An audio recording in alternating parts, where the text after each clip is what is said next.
ഇവിടെ വളരെ നിർണായകമായിട്ടുള്ള geo political developments ആണ്, പ്രത്യേകിച്ച് മിഡിൽ ഈസ്റ്റ് മേഖലയിൽ. ഇറാൻ, അമേരിക്ക, സിറിയ, ഇറാഖ് ഇതുമായിട്ട് ബന്ധപ്പെട്ട വാർത്തകളാണ്. ഇസ്രായേലിന് അവർ ഇത്രയും നാളും പറഞ്ഞുകൊണ്ടിരുന്നൊരു കാര്യം, അത് കൺവിൻസ് ചെയ്യുന്ന രീതിയിൽ പ്രകടമായിട്ട് തന്നെ മറ്റുള്ള രാജ്യങ്ങൾക്ക് ബോധ്യപ്പെട്ടിട്ടുണ്ട്, പ്രത്യേകിച്ച് അമേരിക്കയ്ക്ക് ബോധ്യപ്പെട്ടിട്ടുണ്ട്. അത് ഹിസ്ബുള്ളയ്ക്ക് എങ്ങനെയാണ് ആയുധങ്ങൾ കടന്നു പോകുന്നത്, ഏതൊക്കെ രീതിയിൽ ഉടായ്പ കാണിച്ചുകൊണ്ടാണ് ഹിസ്ബുള്ളകൾ ആയുധങ്ങൾ കടത്തിക്കൊണ്ടിരിക്കുന്നത് എന്നുള്ളതിനെ കൃത്യമായി റിവീൽ ചെയ്യുന്ന രീതിയിൽ ഒരു വെളിപ്പെടുത്തൽ എന്ന് പറഞ്ഞാൽ ഇത് ചെറിയ വെളിപ്പെടുത്തലൊന്നുമല്ല, അത് സിറിയയാണ് കൃത്യമായിട്ട് ഇത് കണ്ടെത്തിയിരിക്കുന്നത്. എങ്ങനെയാണെന്ന് പറഞ്ഞാൽ ഒരു ഓയിൽ ടാങ്കർ, ഞാൻ ഈ വെച്ചിരിക്കുന്ന ഇമേജിൽ നിങ്ങൾ കണ്ടുകഴിഞ്ഞാൽ മനസ്സിലാക്കാൻ പറ്റും. ഓയിൽ ടാങ്കർ വലിയൊരു ടാങ്കർ ലോറി വന്ന് കിടക്കാണ്. ആ ടാങ്കർ ലോറിക്കുള്ളിൽ ഓയിലൊന്നുമില്ല, അതിൻ്റെ ഉള്ളിൽ RPG വാർഹെഡുകളും അതുപോലെ തന്നെ പുതുപുത്തൻ ഡ്രോണുകളും അതുപോലെ തന്നെ അസംബിൾ ചെയ്ത് വിടാൻ പാകത്തിനുള്ള റോക്കറ്റുകളും ഇത്തരത്തിലുള്ള കംപ്ലീറ്റ് ആയുധങ്ങളാണ് ഈ ഒരു ടാങ്കറിൽ നിറയെ ഉണ്ടായിരുന്നത്. അപ്പോൾ ഇത് കൃത്യമായിട്ട് സിറിയയ്ക്കുള്ളിൽ വെച്ച് ഇത് കണ്ടെത്തിയിട്ടുണ്ട്. ഇതിനെ സീസ് ചെയ്ത് കൃത്യമായിട്ട് പിടിച്ച് അൽഷാറ സ്കോർ ചെയ്തിരിക്കുകയാണ്.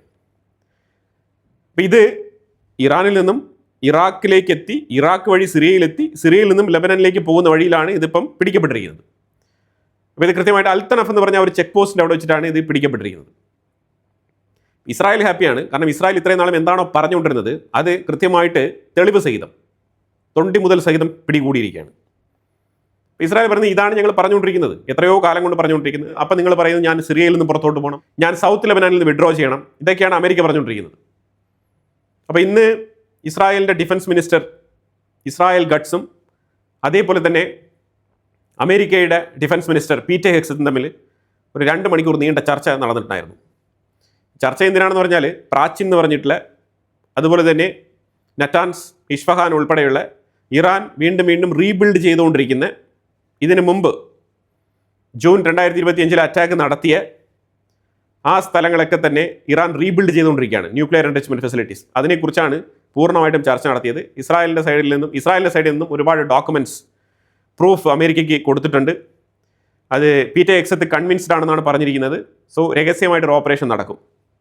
ഇതിനകത്ത് പീറ്റർ ഹെക്സത്തിനും മാർക്കോ റൂബിയോയ്ക്കും ഇതിലൊന്നും യാതൊരു ഡൗട്ടും ഇല്ല. പക്ഷേ ഇസ്രായേലിനെ ഉൾപ്പെടുത്തരുതെന്ന് പറഞ്ഞുകൊണ്ട് അവിടെ വേറൊരു കക്ഷി ഇരിപ്പുണ്ട്, അതാണ് JD വാൻസ്. ഇപ്പോൾ പീറ്റർ ഹെക്സത്ത് ഇപ്പോൾ ഇത് പോയി ട്രംപ് അഡ്മിനിസ്ട്രേഷനിൽ അവതരിപ്പിക്കണം. JD വാൻസ് ഇതുമായിട്ട് ബന്ധപ്പെട്ട അഭിപ്രായം മുന്നോട്ട് വെക്കും. അപ്പോൾ ഇത് എങ്ങനെ കലങ്ങി തെളിഞ്ഞ് വരും എന്നുള്ളത് നമുക്കറിയില്ല. പക്ഷേ അൾട്ടിമേറ്റ്ലി തെളിവ് സഹിതം കാര്യങ്ങളൊക്കെ കൃത്യമായിട്ട് അവതരിപ്പിക്കപ്പെടുമ്പോൾ ഒന്നെങ്കിൽ ഇസ്രായേലിനെ വെച്ച് അറ്റാക്ക് നടത്തണം, ഇല്ലാന്നുണ്ടെങ്കിൽ അമേരിക്ക തന്നെ ഈ ന്യൂക്ലിയർ ഫെസിലിറ്റീസിന്, ഈ യുറേനിയം എൻറിച്ച്മെൻറ്റ് ഫെസിലിറ്റീസിൻ്റെ മേളിൽ ആക്രമണം നടത്തേണ്ടി വരും. പഴയതുപോലെ B2 ബോംബർ വെച്ചിട്ടോ അല്ലാന്നുണ്ടെങ്കിൽ ഹെവി ബങ്കർ ബസ്റ്റർ വെച്ചിട്ടോ അടിക്കേണ്ടി വരും, എർത്ത് പെനട്രേറ്റിംഗ്. വീണ്ടും അതിനുള്ള തയ്യാറെടുപ്പിലേക്കാണ് ഇസ്രായേൽ അമേരിക്കയെ ക്ഷണിക്കുന്നത്. ഞങ്ങളും ഒപ്പം കൂടാമെന്നാണ് ഇസ്രായേൽ പറഞ്ഞിരിക്കുന്നത്. ഈ ചർച്ചകളൊക്കെ ഒരു സൈഡിൽ നടക്കുമ്പോഴും ഗാസയ്ക്കുള്ളിലും ലെബനാൻ്റെ ഉള്ളിലും തകൃതിയായിട്ടുള്ള ആക്രമണങ്ങൾ നടത്തുകയാണ്. ഇപ്പം ഹിസ്ബുള്ള ഇച്ചിരി ഡൗൺ ആണ്, അവർക്ക് ഡെസ്പറേറ്റ്ലി ആയുധങ്ങളുടെ ആവശ്യമുണ്ട്. ഈ ഇടയായിട്ട് ഹിസ്ബുള്ള കൂടുതൽ ആക്രമണങ്ങൾ ശക്തിയായിട്ട് നടത്തുന്നില്ല. അവർ തന്നെ വീട്ടിൻ്റെ ഉള്ളിൽ വെച്ച് നിർമ്മിക്കുന്ന ചെറിയ PVC പൈപ്പ് കൊണ്ടുള്ള ചെറിയ റോക്കറ്റുകളാണ് അവർ നിർമ്മിച്ച് ഇസ്രായേലിനെതിരെ അയച്ചുകൊണ്ടിരിക്കുന്നത്. 1-2ഒക്കെയാണ് വരുന്നത്. വലിയ തോതിൽ പണ്ടത്തെ പോലെ FPV ഡ്രോണുകളൊന്നും വിടാൻ കഴിയുന്നില്ല, കാരണം സ്റ്റോക്കില്ല.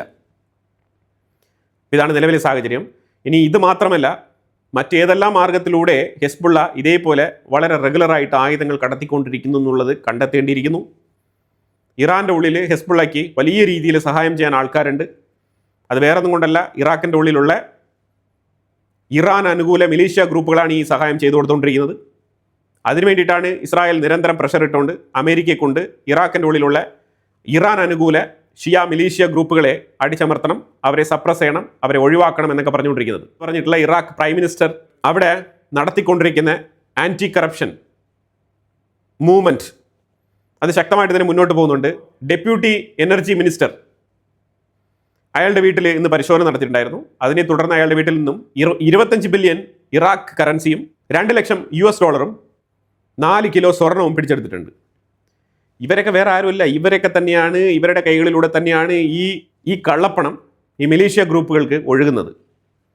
ഇതിൻ്റെയൊക്കെ സോഴ്സ് എവിടെ നിന്നാണ്? ഇവർക്കൊക്കെ ഈ പണം കൊണ്ട് കൊടുക്കുന്ന ആരാണ്? പ്രത്യേകിച്ച് ഗവൺമെൻറ് ഉദ്യോഗസ്ഥർ. നിരവധി പേരെ ഓൾറെഡി തന്നെ അറസ്റ്റ് ചെയ്തിട്ടുണ്ട്, സ്ത്രീകൾ ഉൾപ്പെടെയുള്ള മന്ത്രിമാരെ അറസ്റ്റ് ചെയ്തിട്ടുണ്ട്. അതിനെ തുടർന്നാണ് ഇപ്പം ഈ ഒരു അറസ്റ്റ് നടത്തിയിരിക്കുന്നത്. ഇതിലൂടെ ലക്ഷ്യമിടുന്നത് എന്താണെന്ന് പറഞ്ഞാൽ അമേരിക്ക ഈ ഓപ്പറേഷൻ മുന്നോട്ട് കൊണ്ടുപോകാൻ പറഞ്ഞിട്ടുണ്ട്. ഈ കറപ്ഷനെതിരെയുള്ള ഈ ഓപ്പറേഷൻ മുന്നോട്ട് കൊണ്ടുപോകാൻ അമേരിക്ക ഇറാഖ് പ്രൈം മിനിസ്റ്ററിൻ്റെ അടുത്ത് പറഞ്ഞിട്ടുണ്ട്. ഇതിലൂടെ ഹെസ്ബുള്ള അതേപോലെ ഇറാൻ അനുകൂല ഷിയ സംഘടനകൾക്ക് പണമൊഴുകുന്നത് തടയാൻ വേണ്ടിയിട്ടുള്ള ഒരു നീക്കമായിട്ട് ഇതിനെ കാണുന്നുണ്ട്. ഇസ്രായേൽ വളരെ ഹാപ്പിയാണ്. ഈ പണമൊഴുക്ക് നിന്ന് കഴിഞ്ഞാൽ ഒരു പരിധിവരെ ഇവരൊക്കെ അടങ്ങി ഒതുങ്ങി ഒരു മൂലയിലിരിക്കും. തീവ്രവാദികൾക്കും കള്ളപ്പണത്തിനും വലിയ ബന്ധമുണ്ട്. ഇനിയിപ്പം ഇസ്രായേൽ ചോദിക്കുന്നത്, ഇത് ഒരു ടാങ്കറല്ലേ നിങ്ങൾ പിടിച്ചോളൂ, ഇതേപോലെ എത്ര ടാങ്കറുകൾ ഇതിനു മുമ്പ് പോയി എന്നുള്ളത് ആർക്കറിയാം. ഇനി അവർ മറ്റു മാർഗങ്ങളിലൂടെ കടത്തുന്നില്ല എന്ന് എന്താണ് ഉറപ്പ്? സോ ഞങ്ങൾ വീണ്ടും ലെബനൻ്റെ ഉള്ളിലും അതേപോലെ തന്നെ സിറിയയുടെ ഉള്ളിലും നിലകൊള്ളും. ഞങ്ങളുടെ സെക്യൂരിറ്റി ഞങ്ങൾക്ക് വളരെ വളരെ ഇമ്പോർട്ടൻ്റ് ആണെന്നാണ് ഇസ്രായേൽ പറഞ്ഞിരിക്കുന്നത്. അപ്പോൾ ട്രംപ് വളരെ എളുപ്പത്തിൽ ഇസ്രായേലിനെ ലെബനനിൽ നിന്നും പിന്മാറുക, സിറിയയിൽ നിന്നും പിന്മാറുക എന്നൊക്കെ പറഞ്ഞു കഴിഞ്ഞാൽ ഇസ്രായേൽ അങ്ങനെ മാറില്ല. അത് വളരെ വ്യക്തമായിട്ട് പറഞ്ഞിട്ടുണ്ട്. നെതന്യാഹു ട്രംപ് ചർച്ച നീങ്ങിപ്പോയതിനെ തുടർന്നാണ് ഇസ്രായേൽ ഗഡ്സ് പീറ്റർ ഹെഗ്സെത്തുമായിട്ട് ചർച്ച നടത്തിയിരിക്കുന്നത്. പീറ്റർ ഹെഗ്സെത്ത് തലങ്ങ് മീറ്റിംഗ് നടത്തുകയും അതുപോലെ തന്നെ 6ാമത്തെ ദിവസത്തെ അറ്റാക്ക് ഇറാൻ്റെ ഉള്ളിൽ ഇൻറ്റൻസിഫൈ ചെയ്ത് നടത്തിയിട്ടുണ്ട്. ശക്തമായ രീതിയിലുള്ള അറ്റാക്കാണ്. അപ്പോൾ അതിൽ പീറ്റർ ഹെഗ്സെത്ത് തന്നെ ചബഹാർ പോർട്ടിലുള്ള ആ ഒരു വാച്ച് ടവർ, അപ്പോൾ ആ ഒരു കമാൻഡ് സെൻറ്ററോട് കൂടി പ്രവർത്തിക്കുന്ന ഒരു വാച്ച് ടവറാണ്. ആ വാച്ച് ടവറിൻ്റെ നിലവിലെ അവസ്ഥയെക്കുറിച്ചുള്ളൊരു പിക്ചർ പോസ്റ്റ് ചെയ്തിട്ടുണ്ട്. അതിൻ്റെ പഴയ രൂപവും അതേസമയം മൾട്ടിപ്പിൾ ഡേയ്സ് അവിടെ അറ്റാക്ക് നടത്തിയിട്ട് ആ ടവർ ഇപ്പം ചരിഞ്ഞ് വീഴാറായിരിക്കുന്ന ഒരു അവസ്ഥയിലാണ്. ആ ഒരു ഇമേജും കൂടി പങ്കുവെച്ചുകൊണ്ടാണ് പുള്ളിക്കാരൻ ഇത് എഴുതി കുറിച്ചിരിക്കുന്നത്. പുള്ളി പറഞ്ഞിരിക്കുന്നത് ഇതേപോലെ 6th consecutive knight of US strike against Iran എന്ന് മെൻഷൻ ചെയ്തിട്ടുണ്ട്. പറഞ്ഞിരിക്കുന്നത് ഏതാണ്ട് 50,000 US സർവീസ് മെമ്പേഴ്സാണ് മിഡിൽ ഈസ്റ്റിലുള്ളത്. പ്രത്യേകിച്ച് ഇറാനെ മാത്രം ടാർഗറ്റ് ചെയ്ത് ആ ഒരു ഓപ്പറേഷനിൽ ഫോക്കസ് ചെയ്തിട്ടാണ് ഈ 50,000 US മിലിറ്ററി ഉദ്യോഗസ്ഥർ ഡിപ്ലോയ് ചെയ്യപ്പെട്ടിട്ടുള്ളത്. അപ്പം അമേരിക്കയ്ക്ക് മറ്റു പല മേഖലകളിൽ ക്യൂബ ഉൾപ്പെടെയുള്ള അതേപോലെ ലാറ്റിൻ അമേരിക്കൻ റീജിയനിലുള്ള ആ കരീബിയൻ ഏരിയയിലുള്ള മരുന്ന് മാഫിയകളെ ചേർത്ത് തോൽപ്പിക്കുന്ന ആ രീതിയിൽ ആണ് കാര്യങ്ങൾ കൂടുതൽ ഫോക്കസ് ചെയ്തിരുന്നത്. അപ്പോൾ അതിൽ നിന്നെല്ലാം മാറിക്കൊണ്ട് മിഡിൽ ഈസ്റ്റിലേക്ക് ഏറ്റവും കൂടുതൽ ഫോക്കസ് ചെയ്യുന്നതായിട്ട് പുള്ളിക്കാരൻ പറഞ്ഞിട്ടുണ്ട്. അപ്പോൾ അതുപോലെ ഇന്നലെ ആക്രമണങ്ങൾ നടത്തിയ സ്ഥലങ്ങൾ അത് വിവരിക്കുന്നുണ്ട്. അപ്പോൾ നമ്മൾ നോക്കിക്കഴിഞ്ഞാൽ ശരിക്കും ഇന്നലെ ആക്രമണം നടത്തിയത് ബന്ദർ അബ്ബാസ് തുറമുഖം കേന്ദ്രീകരിച്ച് അറ്റാക്ക് നടത്തിയിട്ടുണ്ട്. ബന്ദർ കാമീർ എന്ന് പറഞ്ഞ സ്ഥലത്ത് ഇമ്പോർട്ടൻ്റ് ആയിട്ടുള്ള overpass connecting Bandar Abbas to Lar, അതായത് ബന്ദർ അബ്ബാസ് എന്ന് പറഞ്ഞ തുറമുഖം, അവിടെയുള്ള നേവൽ ബേസ്. അതിൻ്റെ തൊട്ടിപ്പുറത്ത് ഞാൻ ഇമേജിൽ കാണിക്കുന്ന കുറച്ചിങ്ങോട്ട് നീങ്ങി ഒരു സ്ഥലം മാർക്ക് ചെയ്തിട്ടുണ്ട്. അത് ബന്ദർ കാമീർ എന്ന് പറഞ്ഞ സ്ഥലമാണ്. ഈ ബന്ദർ കാമീറിനും ഈ ബന്ദർ അബ്ബാസിനും ഇടയ്ക്ക് ലാർ എന്ന് പറഞ്ഞിട്ടുള്ളൊരു ഏരിയ ഉണ്ട്. ആ ഏരിയയിലൂടെയാണ് ഒരു കണക്റ്റിംഗ് ബ്രിഡ്ജ് ഉള്ളത്. അപ്പോൾ ബന്ദർ കാമീറിനെയും ബന്ദർ അബ്ബാസിനെയും രണ്ടായിട്ട് ഡിസ്കണക്ട് ചെയ്തിരിക്കുകയാണ് ഇന്നലത്തെ ആക്രമണത്തിലൂടെ. അതായത് വേർതിരിച്ചുള്ള ആക്രമണങ്ങൾ, ബന്ദർ അബ്ബാസ് എന്ന് പറഞ്ഞ നേവൽ ബേസിനെ സെപ്പറേറ്റ് ചെയ്യണം, ഐസൊലേറ്റ് ചെയ്യുകയാണ്. അത്തരത്തിലുള്ള ആക്രമണങ്ങളാണ് ഇന്നലെ നടത്തിയത്. ആക്രമണങ്ങൾ നടത്തുമ്പോൾ ആ ബ്രിഡ്ജിൻ്റെ മേളിൽ വാഹനങ്ങൾ ഉണ്ടായിരുന്നതായിട്ടും ആ വാഹനങ്ങൾ സഞ്ചരിച്ചുകൊണ്ടിരിക്കുന്ന സമയത്ത് തന്നെയാണ് അറ്റാക്ക് നടത്തിയത്. ആ സമയത്ത് ഒരാൾ അതിനകത്ത് കൊല്ലപ്പെട്ടിട്ടുണ്ട്, നിരവധി പേർക്ക് പരിക്കുകൾ ഉണ്ടെന്നുള്ള വാർത്തയും വരുന്നുണ്ട്.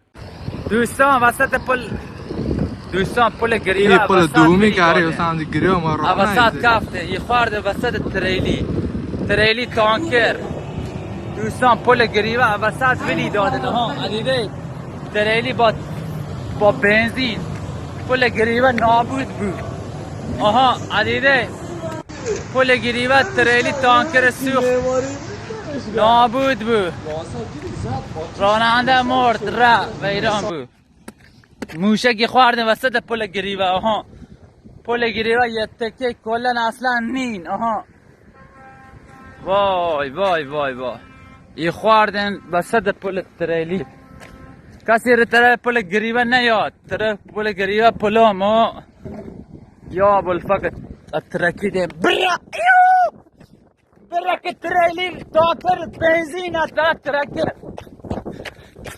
یا خدا. അതുപോലെ ഗാരിവേ ബ്രിഡ്ജ്, ഈ ഗാരിവേ ബ്രിഡ്ജിൽ അറ്റാക്ക് നടത്തിയിട്ടുണ്ട്. അവിടെയും ഒരാൾ കൊല്ലപ്പെട്ടിട്ടുണ്ട്.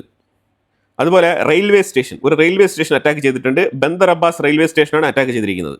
അതായത് ആ പോയിന്റ് റെയിൽവേ സ്റ്റേഷൻ പാസഞ്ചേഴ്സിനെ ഈ ഫ്ലൈറ്റ് ലൈനുമായിട്ട് കണക്ട് ചെയ്യുന്ന ഷാഹിദ് രജൈ പോർട്ട് എന്ന് പറഞ്ഞ ബന്ദർ അബ്ബാസ് റെയിൽവേ സ്റ്റേഷൻ്റെ തൊട്ടടുത്തുള്ള ആ പോർട്ടുമായിട്ട് ബന്ധിപ്പിക്കുന്ന, പോർട്ടിൻ്റെ ഒരു ഭാഗവുമായിട്ട് ബന്ധിപ്പിക്കുന്ന ആ റെയിൽവേ സ്റ്റേഷനാണ് അറ്റാക്ക് ചെയ്തിരിക്കുന്നത്. ബോംബിംഗ് ആണ് നടത്തിയത്. 2 പേർക്ക് പരിക്കുകളുണ്ടെന്നാണ് വാർത്തകൾ വരുന്നത്. അതേപോലെ തന്നെ telecommunication tower in Bandar Abbas അത് പൂർണ്ണമായിട്ടും ഡാമേജ് ആയിരിക്കുകയാണ്. അതിന് തൊട്ടടുത്ത് നിരവധി റെസിഡൻഷ്യൽ ബിൽഡിങ്സ് ഉണ്ടായിരുന്നു. അതെല്ലാം തന്നെ ആക്രമണത്തിൽ അഫക്റ്റഡ് ആയിട്ടുണ്ട്. അതുപോലെ ഇറാൻ ഷാഗർ എന്ന് പറഞ്ഞ എയർപോർട്ട് സൗത്ത് ഈസ്റ്റേൺ ഇറാനിലാണ് സ്ഥിതി ചെയ്യുന്നത്. ആ ഇറാൻ ഷാഗർ എയർപോർട്ട് ആക്രമണത്തിന് വിധേയമായിട്ടുണ്ട്. അമേരിക്ക തകർത്ത് വെച്ചുള്ള അറ്റാക്കുകളാണ് ഇറാൻ്റെ ഉള്ളിൽ ഉടനീളം നടത്തിക്കൊണ്ടിരിക്കുന്നത്. അതുമായിട്ട് ബന്ധപ്പെട്ട വീഡിയോ ഫോട്ടേജസാണ് ഞാൻ ഇതിനകത്ത് വെച്ച് പോയിരിക്കുന്നത്.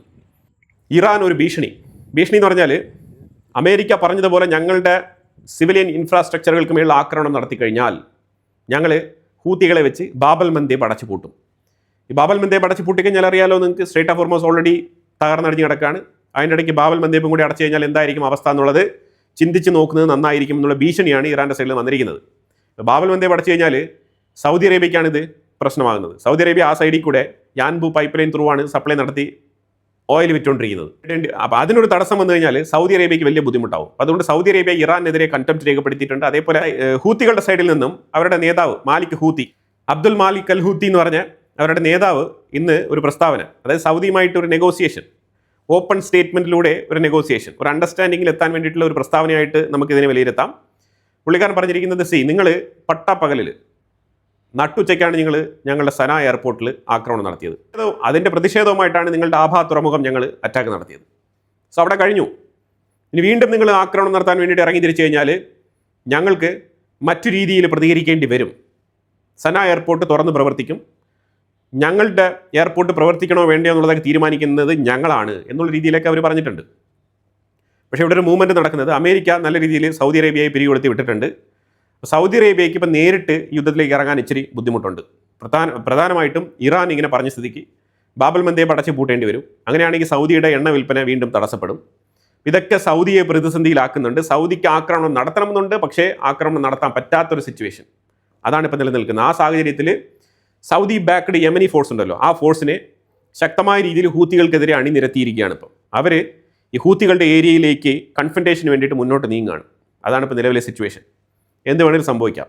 സൗദി അറേബ്യ ഇപ്പോൾ തൽക്കാലം പിന്നിൽ നിന്നും കരുക്കൾ നീക്കാം എന്നുള്ള നിലപാടാണ് എടുത്തിരിക്കുന്നത്. ഇസ്രായേൽ ആണെന്നുണ്ടെങ്കിൽ സൗദിയെ അനുകൂലിച്ചുകൊണ്ടുള്ള ഒരു സ്റ്റേറ്റ്മെൻറ്റ് പുറത്തിറക്കിയിട്ടുണ്ട്. അതായത് ഇസ്രായേലും സൗദി അറേബ്യയും അബ്രഹാം അക്കോർഡിൽ എത്രയും വേഗം സൈൻ ചെയ്യും എന്നുള്ളൊരു പ്രസ്താവന ഇസ്രായേലിൻ്റെ സൈഡിൽ നിന്ന് വന്നിട്ടുണ്ട്. അമേരിക്ക ആണെന്നുണ്ടെങ്കിൽ ഇറാൻ്റെ ഉള്ളിൽ സ്ട്രേറ്റ് ഓഫ് ഹോർമോസിൽ ആ ഏരിയയിൽ ചുറ്റിപ്പറ്റി നിരവധി ഏരിയകളിൽ ആക്രമണങ്ങൾ നടത്തിയിട്ടുണ്ട്. അതിലുപരിയായിട്ട് ഇറാൻ്റെ ഉള്ളിൽ നമ്മൾ നോക്കുകയാണെന്നുണ്ടെങ്കിൽ ഇഷ്ഫഹാനിലൊരു ആക്രമണം, ഷിറാസിൽ ആക്രമണം നടത്തിയിട്ടുണ്ട്. അതുപോലെ കോക്കസ് റീജിയനിൽ റഷ്യയുമായിട്ടൊരു കണക്ടിവിറ്റി ഉള്ള ടെഹ്റാൻ്റെ ടോപ്പ് എഡ്ജ്, അസർബൈജാൻ്റെ ആ ഒരു തൊട്ട് താഴെ, അസർബൈജാൻ അർമേനിയയ്ക്ക് തൊട്ട് താഴെ അവർ കോക്കസ് റീജിയൻ്റെ ആ ഒരു ഭാഗത്ത് ഒരു അറ്റാക്ക് നടത്തിയിട്ടുണ്ട്. അവിടെ ഒരു ബ്രിഡ്ജാണ് അടിച്ച് തകർത്തിരിക്കുന്നതെന്നാണ് വാർത്തകൾ പുറത്തു വരുന്നത്. എന്തായാലും ഫുട്ടേജസ് വരട്ടെ, വന്നു കഴിയുമ്പോൾ ഞാൻ അത് ആഡ് ചെയ്യാൻ ശ്രമിക്കുന്നതാണ്. ഇറാൻ്റെ ആക്രമണത്തിൽ ഏറ്റവും കൂടുതൽ ഡാമേജ് സംഭവിച്ചിരിക്കുന്നത് അൽ സലീം എയർബേസ് കുവൈറ്റിലാണ്. അവിടെ പാട്രിയോട്ട് എയർ ഡിഫൻസ് സിസ്റ്റം, അതേപോലെ തന്നെ റഡാർ സിസ്റ്റംസ്, ഇതേപോലെ നിരവധി കമ്മ്യൂണിക്കേഷൻ സിസ്റ്റംസ് ഒക്കെ ഇറാൻ ആക്രമണത്തിലൂടെ നശിപ്പിച്ചതായിട്ട് അവർ ക്ലെയിം ചെയ്യുന്നുണ്ട്. സെൻകോം ഇതുമായിട്ട് ബന്ധപ്പെട്ട റിപ്പോർട്ടൊന്നും ഇതുവരെ പുറത്ത് വിട്ടിട്ടില്ല. പക്ഷേ എന്നാലും നമുക്ക് സാറ്റലൈറ്റ് ഇമേജിലൂടെ ഡാമേജസ് വിസിബിൾ ആണ്. ഇത് അതേപോലെ ജോർദാനിലും ബഹ്റൈനിലും ഡാമേജസ് വിസിബിൾ ആണ്. പക്ഷേ ഇതൊന്നും ഇറാൻ ആക്രമണത്തിന് തുല്യതയുള്ള ഒരു റിറ്റാലിയേഷൻ അല്ല. അതാണ് മനസ്സിലാക്കേണ്ടത്. അതായത് അമേരിക്ക ഇറാനിലേക്ക് നടത്തുന്ന ആക്രമണത്തിന് തുല്യതയുള്ള ആക്രമണങ്ങളല്ല ഇറാൻ നടത്തുന്നത്. വളരെ മൈനറായിട്ടുള്ള ആക്രമണങ്ങളാണ്.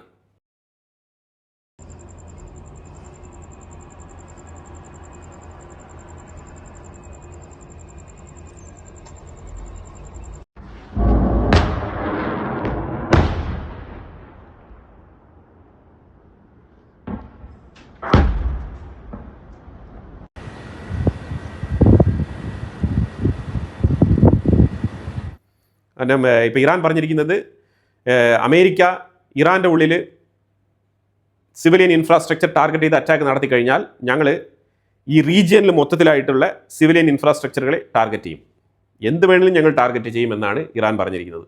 അതുപോലെ ബന്ദർ അബ്ബാസ് മേഖലയിൽ ഒരു ലൂക്കാസ് കമിക്കാസ് ഡ്രോൺ അമേരിക്കയുടേത് ഡൗൺ ചെയ്തിട്ടുണ്ട് IRGC. ഇറാൻ്റെ ഉള്ളിൽ നിന്നും ഇറാൻ്റെ ഫോറിൻ മിനിസ്ട്രിയുടെ സ്പോക്സ് പേഴ്സണായിട്ടുള്ള ഇസ്മായിൽ ബാഗേരി പറഞ്ഞിരിക്കുന്നത് ഇരട്ടത്തപ്പാണ് ഇവർക്ക് എപ്പോഴും. MOUവിൽ ഞങ്ങളൊരു വയലേഷനും നടത്തിയിട്ടില്ല.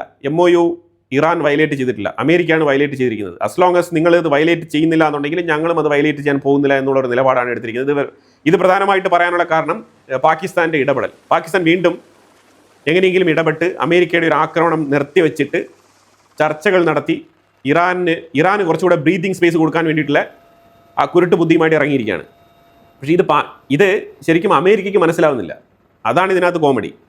അമേരിക്ക എന്തോ പാകിസ്ഥാൻ എന്തോ സൽപ്രവൃത്തി ചെയ്യുന്നതാണ്, പാകിസ്ഥാനെ പരിപോഷിപ്പിച്ചുകൊണ്ടിരിക്കുകയാണ്, പാകിസ്ഥാൻ ഒരു സ്പേസ് കൊടുത്തുകൊണ്ടിരിക്കുകയാണ്. പാകിസ്ഥാൻ എന്തുകൊണ്ടാണ് ഇടപെടുന്നത്? കാരണം എത്രയും വേഗം ഈ യുദ്ധം നിർത്തിവെച്ച് ഇടപെട്ടില്ല എന്നുണ്ടെങ്കിൽ പാകിസ്ഥാന് ഹൂത്തികൾക്കെതിരെ ഇറങ്ങേണ്ടി വരും. കാരണം സൗദി അറേബ്യ ഇപ്പോൾ വിളിച്ചങ്ങ് ഇറക്കി വിടും. അതിൽ നിന്നും ഒരു രക്ഷപ്പെടൽ, അതിന് വേണ്ടിയിട്ട് പാകിസ്ഥാൻ നടത്തുന്ന നാടകമാണിത്.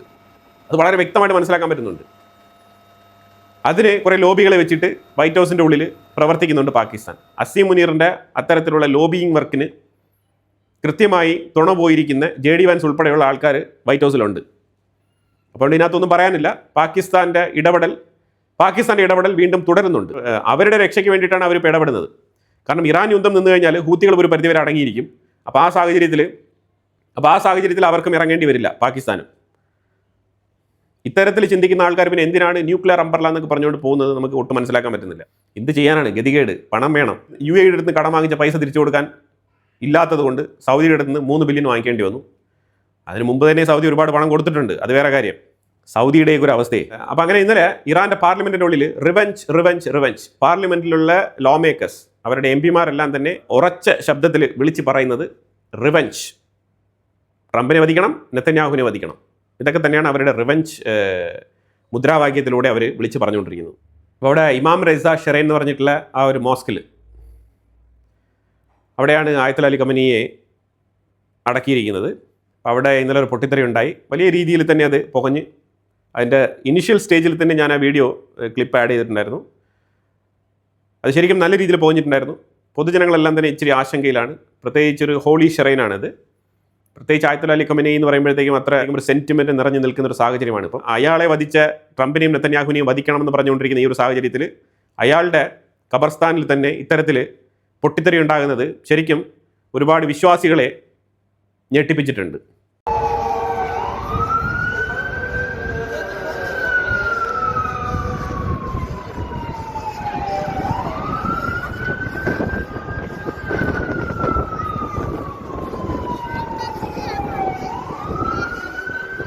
ഇതിൻ്റെ റീസൺ ഒന്നും ഇതുവരെ പുറത്തു വന്നിട്ടില്ല. ചിലത് ഇലക്ട്രിക് ഷോർട്ട് സർക്യൂട്ട് എന്നൊക്കെ പറയുന്നുണ്ട്. പൊതുജനങ്ങൾ അങ്ങനെ വിശ്വസിക്കുന്നില്ല. ഇതെന്തോ എതിരാളികൾ ചെയ്ത ഒരു ചതിയായിട്ടാണ് ഇതിനെ കണക്കാക്കുന്നത്. അതിൽ ഇസ്രായേലിൻ്റെ പേര്, മൊസാദിൻ്റെ പേരൊക്കെ അതിനകത്ത് ഇൻക്ലൂഡഡ് ആവുന്നുണ്ട്. പക്ഷേ ഇത് ശരിക്കും അങ്ങനെ ഒരു സംഗതിയല്ല. ശരിക്കും അവിടെ ഒരു അപകടം നടന്ന കണക്ക് തന്നെയാണ് മനസ്സിലാക്കാൻ പറ്റുന്നത്. ആക്രമണം ഉണ്ടായതായിട്ട് ഇതുവരെ സൂചനകളൊന്നും കിട്ടിയിട്ടില്ല. കാരണം അവിടെ മോസ്കിന് ഡാമേജ് ഒന്നും സംഭവിച്ചിട്ടില്ല. അപ്പോൾ എന്തായാലും ഈ ഒരു സാഹചര്യത്തിലും സ്ട്രൈറ്റ് ഓഫ് ഹോർമൂസിലൂടെ 13 ഷിപ്പുകൾ കടന്നു പോയിട്ടുണ്ട്. ഇന്ത്യയാണെന്നുണ്ടെങ്കിൽ മിഡിൽ ഈസ്റ്റ് രാജ്യങ്ങൾക്ക് ഒരു ഇൻഫർമേഷൻ പാസ് ചെയ്തിട്ടുണ്ട്. ഇന്ത്യക്കാരെ എസ്കോർട്ട് ചെയ്തുകൊണ്ടുള്ള ഷിപ്പിംഗ് വേണ്ട എന്നാണ് പറഞ്ഞിരിക്കുന്നത്. നിങ്ങളുടെ രാജ്യത്ത് നിന്ന് സ്ട്രൈറ്റ് ഓഫ് ഹോർമൂസിലൂടെ അയക്കുന്ന കപ്പലുകളിൽ ഇന്ത്യക്കാരെ നിങ്ങൾ പോസ്റ്റ് ചെയ്യരുത് എന്നുള്ള ഒരു നിർദ്ദേശം ഇന്ത്യൻ ഗവൺമെൻറ് മിഡിൽ ഈസ്റ്റ് രാജ്യങ്ങൾക്ക് നൽകിയിട്ടുണ്ട്. അപ്പം പ്രാച്ചിൻ എന്ന് പറഞ്ഞ ന്യൂക്ലിയർ എൻറിച്ച്മെൻറ്റ് ഫെസിലിറ്റിയിലേക്ക് ആക്രമണം ഉറപ്പിച്ചിട്ടുണ്ട് ഇസ്രായേൽ. ഏത് മൊമെൻറ്റിലും അത് നടക്കാൻ സാധ്യതയുണ്ട്. അതാണ് നിലവിൽ നമുക്ക് അറിയാൻ കഴിയുന്നത്. എനിവേ അത് ഒരാഴ്ചയ്ക്കുള്ളിൽ നടക്കാം, ഇല്ലാന്നുണ്ടെങ്കിൽ 2 ദിവസത്തിൽ നടക്കാം, ഇല്ലാന്നുണ്ടെങ്കിൽ ഈ മാസത്തിനുള്ളിൽ നടക്കാം. എന്തായാലും അത് ഉറപ്പാണ്. കാരണം ആ റീബിൽഡ് ചെയ്യുന്ന ആ ഒരു വിഷ്വൽസ് എല്ലാം തന്നെ പുറത്ത് വന്നിട്ടുണ്ട്. ആ സ്ഥിതിക്ക് തീർച്ചയായിട്ടും അത് അടിച്ച് പൊട്ടിച്ചിട്ടേ ഇസ്രായേൽ അടങ്ങി ഒതുങ്ങിയിരിക്കുകയുള്ളൂ. അപ്പോൾ എന്തായാലും ഇതിനെക്കുറിച്ചുള്ള അഭിപ്രായങ്ങൾ കമൻറ്റ് ബോക്സിൽ രേഖപ്പെടുത്തുക. കൂടുതൽ വാർത്തകളുമായിട്ട് അടുത്ത വീഡിയോയിൽ വരാം. Thank you so much.